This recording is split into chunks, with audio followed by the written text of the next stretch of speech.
What's up, everybody? Welcome back to another Spring CUNYAC Feature. With spring sports canceled due to the COVID-19 pandemic, we here at CUNYAC are spotlighting student athletes once a week during the spring semester, highlighting their accomplishments, talking about the experience at the collegiate level, and what they've been up to over the past year in 2020.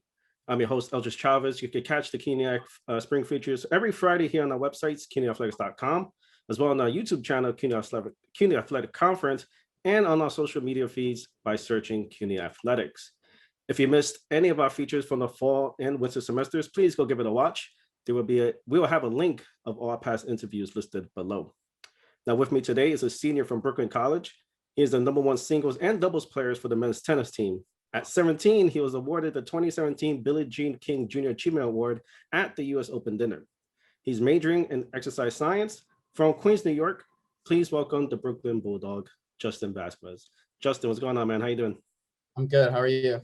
Good. Thank you so much. And first off, congratulations being a senior and graduating. You said next semester, correct? Yeah. Right, awesome, man. Congratulations. That's a big accomplishment. How's your semester going on so far? It's been, even from last year, it's been an adjustment. But I think I've made the best with it, as did a lot of people. But yeah, no, it's been going good. All right, awesome, man. Glad to hear it. Are you still in spring break, or is that over already? No, that just ended on Monday. Gotcha. Spring break. Well, it was only 2 weeks instead of a week. Yeah. All right, cool. So let's get right into it. So Justin, what made you decide to study at Brooklyn College? I had a few people that I knew that went there before, and some of them had the same major that I did, and they recommended it for me. So I went to go check out the school, and even seeing the campus caught my eye and made me more intrigued, because a lot of other CUNYs didn't have a campus in general, or a campus like that. And I like the feeling of, being on campus throughout, Gotcha. So, yeah, that's something. I haven't seen Brooklyn's campus yet. That's something I plan on doing, something I hope I get the chance to do, especially now, in the situation that we're in. Hopefully sometime soon I'll be able to pay a visit to that campus. I heard nothing but great things about it. Yeah, it's beautiful. I bet, man. I bet. Yeah. I graduated from Lehman, and they have a pretty nice campus as well. It's pretty spacious. It reminds me of more of like an upstate kind of thing. Like you just have the main circle. Yeah. So is that how Brooklyn is? Something similar to that? Yeah. So I remember I've been to Lehman a few times. I wasn't able to go throughout the whole campus, but they both have very similar looks to them. And, like a quad almost.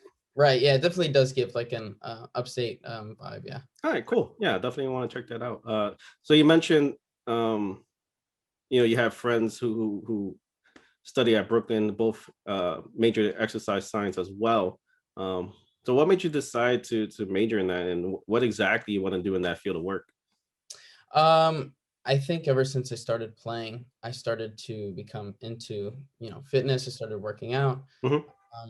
And through that, I started getting an interest in the human body and the way, the mechanics and all that stuff. And and I just felt like I like helping people. So it's a great pathway for it's an interesting thing to study. Just like knowing the breakdown, knowing exactly how like the body works, the particular movements you need to do to get the most out of a particular exercise you're doing. Like for me, if I want to do like some freehand workout, I'm sure I'm doing it wrong. I'm sure I don't have the right posture.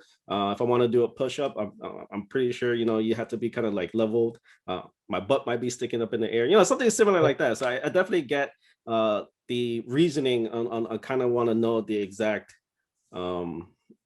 I guess not necessarily the analytics of it, but kind of like just the data, like exactly what you need to do to get the most out of your workouts. Or injury prevention and stuff like that. I think that's good point. Yep. Yeah, 100%. Especially maybe coming back from an injury, what you need to do, definitely focus on. Yeah, a lot of good points. Is that something you maybe want to consider kind of like on the professional aspect, like maybe working in a major league sport or something like that? Yeah, so I feel like, I always want to be involved in sports in some sort of way. It's something that I enjoy watching. I Yeah. enjoy being a part of. So even just being a part of it in some sort of way, helping other athletes, whether it's injury prevention or, strength and conditioning, things like that, I Mhm. think I would really love to do it. Okay, so let's talk about that a little bit. You love sports. I know you and I spoke briefly off camera. You like basketball. Obviously, you're a tennis player. You've been surrounded with tennis basically your whole adult life, and that led to a lot of opportunities open up for you. But the interesting thing is, you started playing tennis late compared to other athletes. When did you start playing tennis, and who was the person who got you into it? So I started my freshman year of high school, so 14. Yeah. And it wasn't something I've ever thought about or had any interest in. It was never in my house, Hmm. or wasn't surrounded by it at all until my dad started. He started watching it more and more, and he started getting into it. And then he wanted to play, and he started taking me to the park. And from there, as he was teaching himself how to play, he was teaching me. And after that, I had joined a local organization. It's like a free tennis program Yeah. for beginners, run by the City Parks Foundation. It's like a nonprofit organization. Okay. And yeah, that's where I got my start there. The year after, I was already in the intermediate level, and then through constantly with the same organization, City Parks. And then the year later, I tried out for the advanced group, the Lacoste Academy. It's what it's called, Hmm. through the same program, and I made it there. And within this Nice. kind of, yeah, 2.5 years, and you know, with that organization, I run by Mike Silverman, Jonathan Gamberg. These guys, they gave me a great opportunity, and yeah, it changed my life. That's awesome, man. I love to hear stories like that. And to hear it from someone who's uh had less than, I mean, I don't want to guess your age, but I'm assuming you're somewhere in your early 20s. But so I'm assuming you had maybe 6, 7 years to kind of hone skills that taken people since they're maybe like 6, 7 years old to kind of like adapt so quickly. It speaks a lot about your athleticism. Um, and shout out to CD Parks Foundation, a free nonprofit organization. That's great to hear that they're doing their part with the community. I'm glad to hear that. And that's not the only thing that you've done with them, right? Like you interned there. Talk to me about that. Right. So after I aged out of the program, they also gave me another opportunity to work alongside them, and I learned a lot about the background into what goes into all these programs, and the amount of work it is. And it felt good giving back, Yeah. and I felt like it, in a way, it was kind of full circle, where I started, and then going all the way, and now helping and giving back. I was able to work in the academy as well, Hmm. alongside head coach Steve Kaplan at the time, and then Keith Camborian. Great coaches, and Terry Hampton as well. And yeah, it was an amazing experience, and that's how I even learned to coach tennis, because I Yeah. had no experience at all. So they really helped me and gave me everything that I've done. And also, even I was able to go on a all expense paid trip to London. That's awesome, Last, man. yeah, I'm my last jealous. year. Yeah, it was amazing. I got to stay at the tennis center. I got to watch the pros, Federer, Djokovic.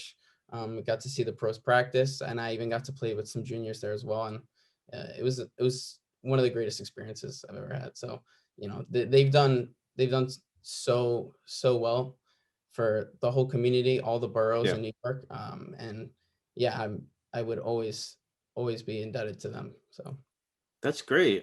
So you were at Wimbledon, right? I guess yeah, yeah. Wimbledon. So how was that like? I never ever been into any sort of professional like thing. Like my first time going to a playoff game was 2019 when the Yankees played against the Athletics. So I can only imagine what it was like to be at the grand stage. How was that like? Right. The atmosphere, even just being in center court, Mhm. up behind the Royal Box. So an amazing view, amazing atmosphere. It's it's surreal. It's Yeah, surreal, as the word is. I would never have thought in my life that I would ever be at Wimbledon, let alone, travel abroad like that. So it was surreal. Yeah. that's awesome, man. That's great. Uh, how's that transition like being a student of the game to a few years later teaching it? Like, how was that like for you? I guess it made it easier for Uh-huh. me in the sense of, you know, I feel like the transition, how it all happened gradually, but Mhm. somewhat fast as well. Yeah, Uh, all this experience that I've gotten in the short amount of time, you know, helped me propel in the job that I have now. I work at the Westside Tennis Club, where they used to have the U.S. Open, and I love my job there. I have my little brother; he's playing there now. that's cool, So man. I That's feel cool. like, yeah, no, I feel like it's done nothing but good things for me. So teaching is something I love, and I'm happy going to work every day. Okay. So been to Wimbledon. You're honored at the U.S. Open for the Billie Jean King Award. Uh, so you kind of like touching almost all the grand stages. How was that like? How was the U.S. Open? How was that being awarded the Billie Jean Award? Yeah, that was an amazing feeling. I was there. I was able to go with my dad. Hmm. So, even just him being there with me throughout all of this, something that he put all his time into taking me to the park every day, and making sure that I improved my game and got better, and was always a helpful, disciplined person. Yeah. It was a great feeling, and even receiving the award from someone like Billie Jean King, an absolute legend and a Yep. pioneer and a leader, was such a good feeling. It was one of the best moments, my most proudest moments, I'd say. Yeah, I can imagine, and to share that with your dad, to share that with your basically your teacher of the sport, and um, you mentioned he kind of learned on the fly and taught you at the same time. So I can imagine what that feeling was like for him, and I can imagine what that feeling like was for you. Um, so obviously, tennis has opened up so many opportunities, and apologies if you hear background noise. Any thoughts about playing professionally? No, I feel like even from the beginning, I felt like I was realistic with myself Yeah, and expectations. I wasn't, of course I want to get better and I want to improve, and I want to yeah, compete. But I don't think it was something that, maybe in the beginning I felt like I could have, but I think now looking back, if I had started earlier, younger, hmm, maybe. But right now it's not something that I aspire to do. okay. No, I respect it, and yeah, it's a very good outlook to have on it, and being realistic, and knowing the dedication to to to put into something, to affect something like that, especially going into professional level, is something that yeah, makes sense. Like, you know you're behind excuse me, you're behind so many aspiring tennis players that it's basically just catch up from where you're at least. Okay, so let's transition a little bit. CUNYAC, basics of our conversation. So you played tennis for the Bulldogs.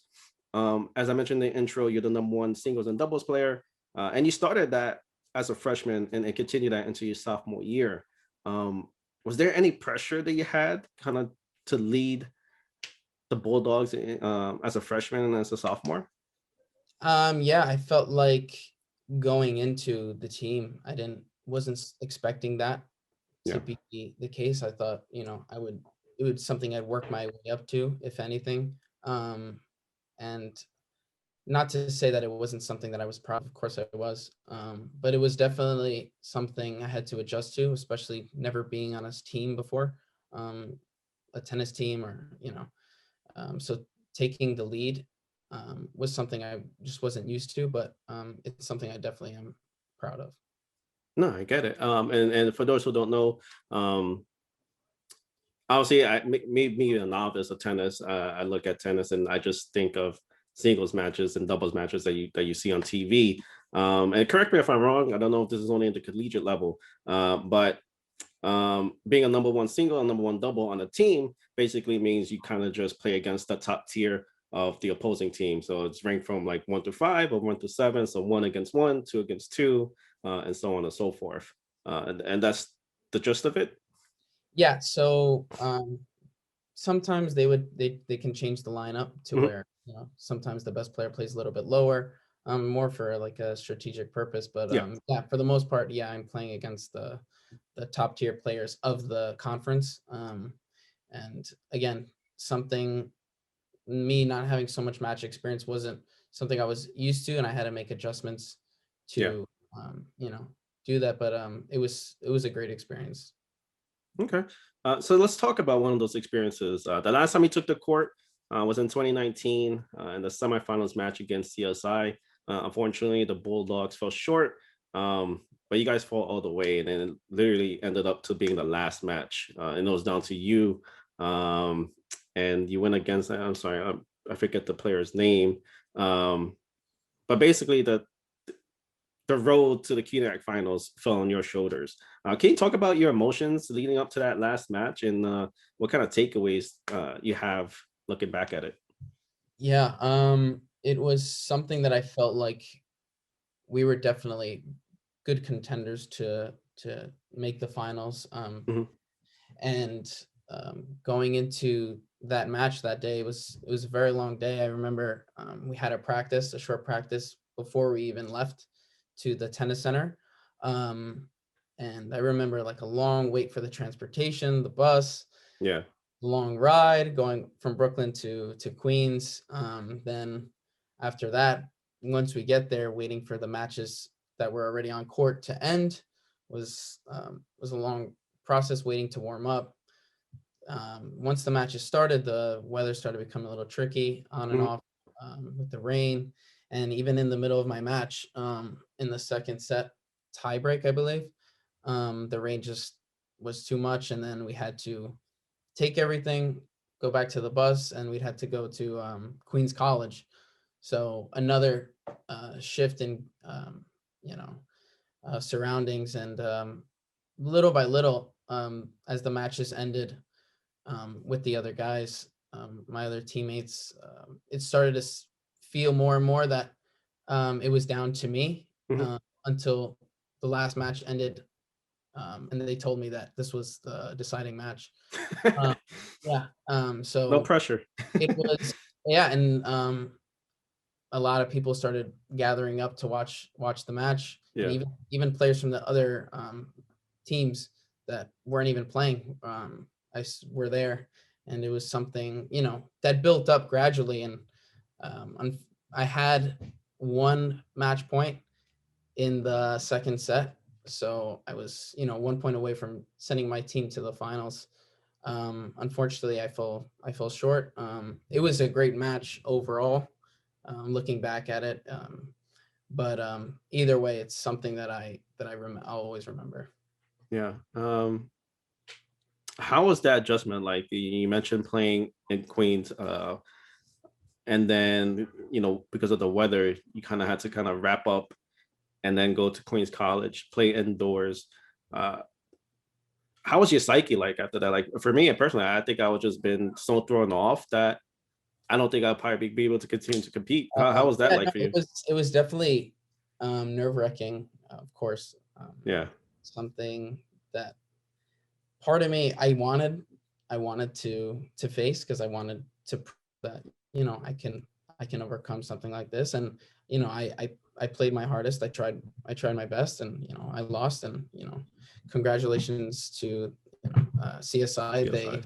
Yeah, my opponent, he handled it better than I did, I think. So yeah. Okay.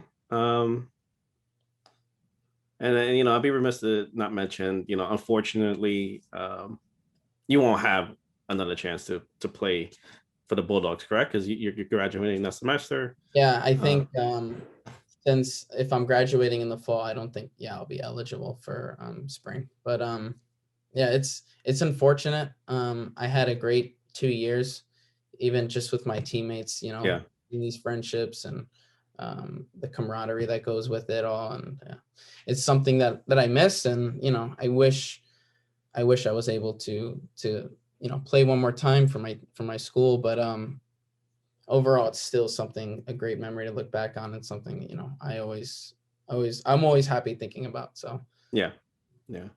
And yeah, I'm glad you got to experience those 2 years, and to have that experience of 2019 under your belt. And I do feel for a lot of the seniors who are in a similar situation as you are, not being able to have that last ride with the team.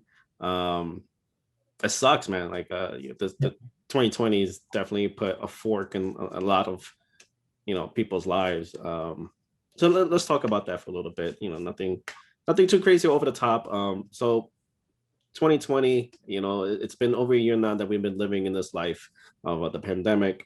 With everything that's happened, from COVID to racial injustices, what's something that you learned about yourself that you didn't know existed before? I think, I think we all can agree last year was something unexpected and, terrible for everyone mutually. Yeah. And I think that, I don't know if I learned something about myself, but something that I felt like I was reminded of was to not take anything for granted. Yeah. After seeing all the bad things that's happened, the past year, I feel like, I'm so lucky, and I'm grateful to have the experiences I've had and the opportunities I've been given. Um, I'm blessed in that regard. So that would be my thing, is to, never take anything for granted. Yeah, no, I agree with you 100%, and thank you for saying that. Um, 2020 has definitely put a lot of perspective on what we took for granted. Whether it's just saying I love you to mom or dad, or giving a hug, or just letting the pettiness get to you. So definitely appreciate what you have. Take a time out and just enjoy what's in front of you, and stop harping on the things that you could change. So yeah. Um, so Justin, thank you so much for being here with me today. I do have one more question. Something I tend to ask everyone that I have the opportunity to sit with. 10 years from now, where do you see yourself? Um, I don't know if I have some clear, Hmm? vision of what I'll be doing. My main, I guess, um, hope is that, I'm healthy. My family's here Yeah. with me. Um, and whatever I choose to do, I'm successful at, or in, in anything I choose to do. And I hope that even in 10 years, that tennis will still be a part of my life, because it's done so many good things for me. So I'd say that. Awesome, man. Well said. Thank you again, Justin, for staying with me today. Good luck with all your future endeavors. Again, congratulations on graduating, and best of luck to you. And I'm glad we got to sit down, got to hear your story. And for sure, I hope tennis is something that stays with you in the future ahead of us.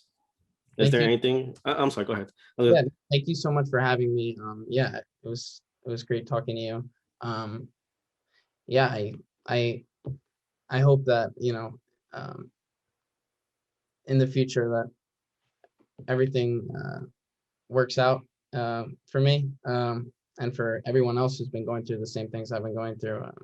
But it's good. It's good to look back and take everything into perspective, and even things that are, that don't feel, that are working out for you in time. I Yeah. feel, you'll gain some perspective, and there's always something to take away from it. So, um, yeah. Awesome, man. Well, thank you. Again, thank you for joining me today. And thank you all for continuing supporting our features. I'm having such a great time getting to know these student athletes on a more personal level. Just a reminder, the CUNY Athletics Conference Spring Features airs every Friday here on our website, cunyathletics.com. And just, again, searching by all our media feeds by searching CUNY Athletics. For Justin Vasquez, I'm Elgis Chavez. Until next time, cheers.